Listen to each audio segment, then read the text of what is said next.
Deus chama os líderes para uma vida de oração e não para aparecer em público. Pois é, nós vivemos hoje um estereótipo, uma influência ruim e líderes que são modelo e referência e exemplo para o rebanho de algo totalmente errado aos olhos de Deus. Quando Moisés estava muito famoso, Deus o usava poderosamente, ele queria resolver os problemas do povo todo e ficava o dia inteiro atendendo o povo e se cansando. O sogro dele, o Jetro, veio e o exortou: "Ô Moisés, não dá para você fazer isto", e recomendou: escolha 70 homens que sejam capazes e os ponha por chefes de 100, de 1.000, de 10.000, e eles resolvam todos os problemas menores e só os problemas maiores eles tragam a você. O Moisés entendeu que aquilo era de Deus e começou a colocar em prática. Na verdade, Deus já tinha lhe orientado sobre isso. Ô, Moisés, em cada tribo escolha o chefe, o líder, e cada clã, cada subdivisão de cada tribo, o responsável. Quando Deus mandou contar o povo, foi dessa maneira que Deus mandou contar o povo para identificar os líderes e responsáveis pelos outros. Em consequência, não havia cadeia, não havia necessidade de cadeia. Quando um jovem se desviava, começava a fazer coisas erradas, queria atacar as meninas ou roubar, todos sabiam quem era e iam ao responsável por ele. Mais ou menos o que o Conselho Tutelar faz hoje, quando tem um adolescente de 13, 14, 15 anos roubando, fazendo e acontecendo, o Conselho Tutelar chama os pais e a responsabilidade é dos pais. Aí os pais vão dizer o que é a verdade. Eu não aguento mais esse filho, ele não me obedece em nada. Ele não me atende, então eu não tenho mais ascendência, ele nem vive mais aqui em casa. O Conselho Tutelar responsabiliza os pais. E, diante de Deus, cada líder de família era responsável. Ah, mas eu não aguento mais, então entregue para ele ser apedrejado. Era assim que Deus estabeleceu na lei. Os pais, quando não têm condições de cuidar dos filhos e os filhos estão totalmente desencaminhados, eles entreguem esses filhos para serem apedrejados. Era o que a lei mandava, para eliminar o mal de Israel. Os pais eram responsáveis. E depois, no Novo Testamento, nós encontramos Pedro, quando o número de cristãos cresceu, era claro que Pedro tinha aquela tentação humana de ser o tal quem resolvia tudo, todos os problemas vinham a ele para ele resolver. Mas ele entendeu, não dá para a gente resolver tudo. Os problemas estão aí, se avolumando, se multiplicando, pessoas estão sem receber o alimento, algumas estão querendo receber demais, não dá para nós resolvermos tudo isso. Então, vamos fazer o seguinte, em Atos, no capítulo 6. Vocês escolham 7 homens cheios de espírito, de boa reputação, pessoas que não têm condenação sobre a sua vida, e nós vamos encarregá-los deste ministério, deste trabalho, o diaconato. Eles vão ser responsáveis pelas coisas materiais, por administrar o dinheiro, a comida, enquanto nós, os apóstolos, os anciãos, os líderes, vamos nos dedicar à oração e ao ministério da palavra. Oração e ao ministério da palavra. é o que eu quero fazer. Já vendo a idade chegar, embora ainda com muita disposição, mas Deus está me mostrando, meu servo, o seu lugar não é mais na frente de muita gente aparecer e fazer e acontecer. Você vai ficar mais resguardado. Outras pessoas farão esse trabalho de subir monte e sair para evangelizar aqui, ali, acolá. Você vai ficar mais resguardado em oração, recebendo revelação da palavra para transmitir para o meu povo. Eu tenho entendido isso. O Pedro entendeu que não daria para ele fazer tudo. E a situação foi tão boa, tão interessante, que todo o trabalho foi dividido. Pedro ficou tão aliviado que pôde se dar a liberdade de ser enviado pelo Espírito Santo para outros lugares. Foi quando ele desceu para Jope, ele pôde ali estar em Lida e Sarona, exercer aquele ministério bonito que ele exerceu, depois ir para Cesareia, enquanto a igreja já estava seguindo o seu caminho. Pedro já estava liberado para outras tarefas. Eu creio que Deus quer me liberar para outras coisas que Ele quer me revelar, onde Ele quer me usar. Mas cabe a mim não querer pessoalmente estar decidindo tudo, fazendo tudo e à frente de tudo. Esse espírito é muito forte em tentar os líderes. Quando um líder cresce, a igreja aumenta e muito sucesso.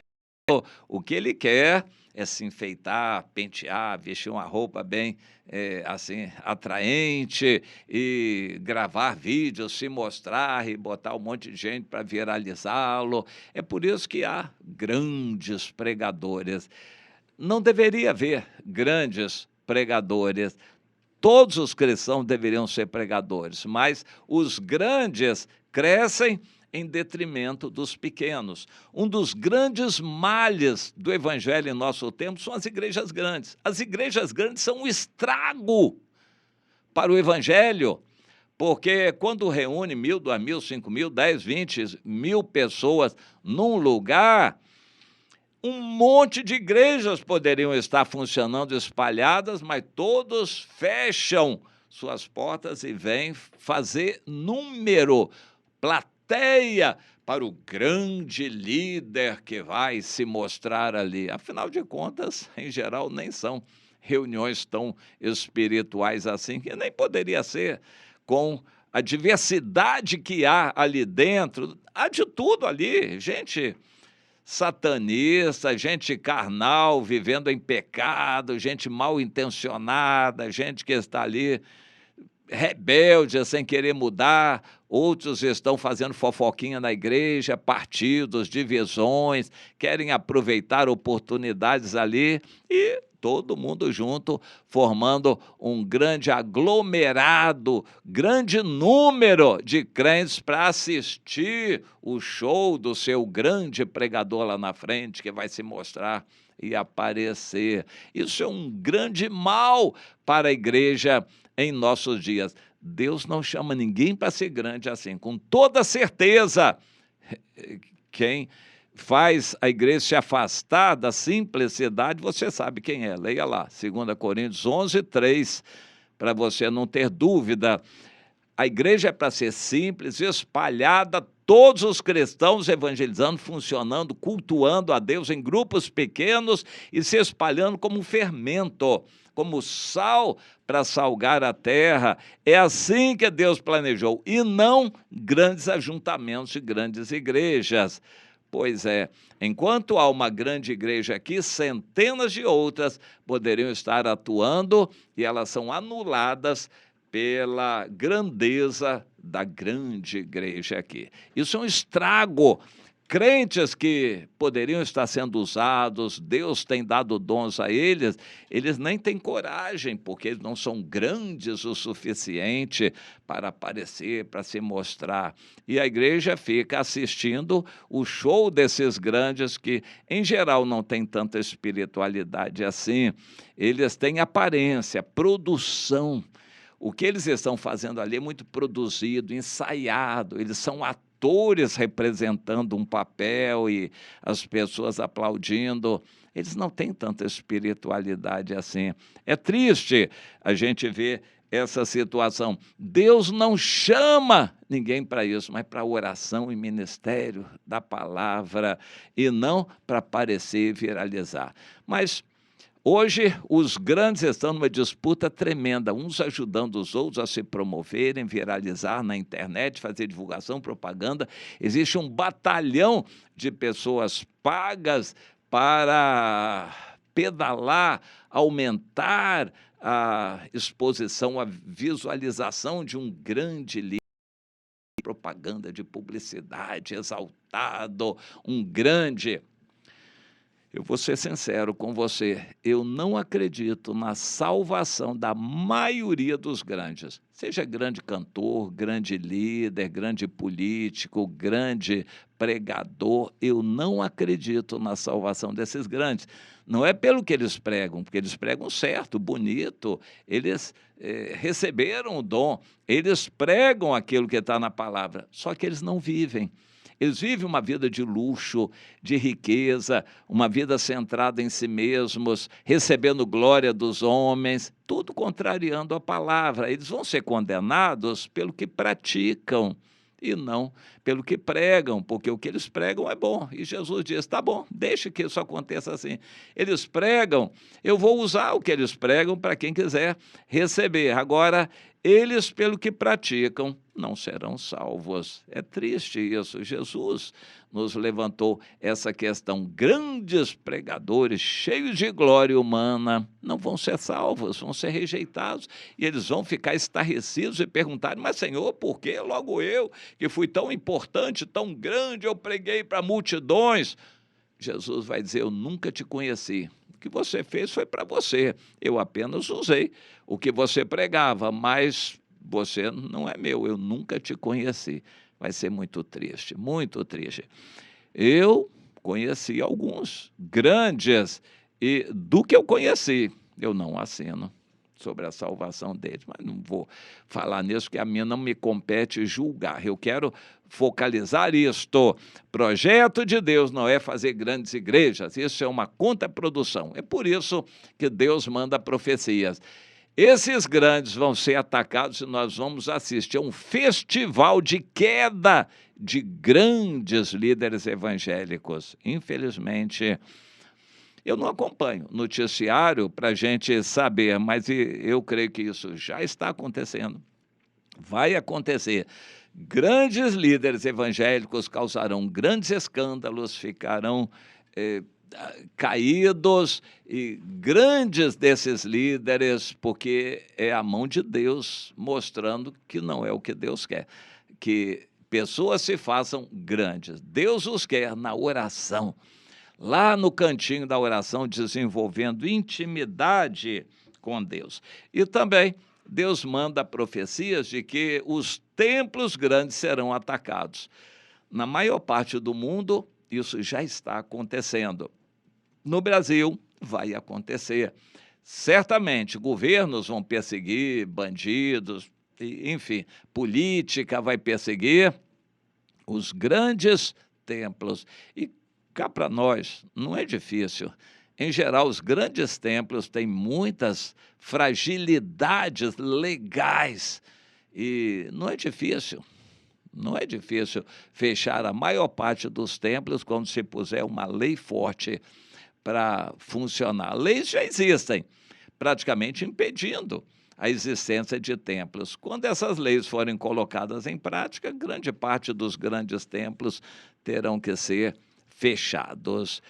Por enquanto, Deus está nos dando oportunidade, mas o projeto não é fazer igrejas grandes, o projeto é que pessoas que têm responsabilidade de liderança se dediquem à oração e não à viralização.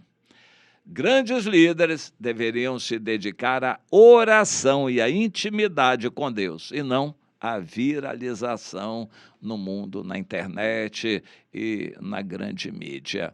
Comece a entender isso para fazer a sua parte. Ore por esses grandes, ore por eles e procure praticar o que o Senhor mandou. Não bote azeitona na empada daquilo que não é aprovado por Deus. Não seja um caudatário dessas grandes correntes de vaidade pessoal. Vá para o seu cantinho, vá buscar o Senhor com esse, com aquele, cuide de vida, discipule aqui, vá orar com aqueles lá. É isso que Deus já está fazendo, multiplicando grupos aí nos montes, nos escritórios, nas casas, grupos pequenos em todo lugar. É isso que Deus está fazendo e vai fazer no mundo todo. Participe você também desse movimento espiritual, do Espírito de Deus, para levar todos a buscarem o Senhor e não a um engano de só assistir grandes reuniões achando que isso é vida cristã. Não é. Só assistir grandes eventos em grandes igrejas, isso não é a vida cristã. Entenda.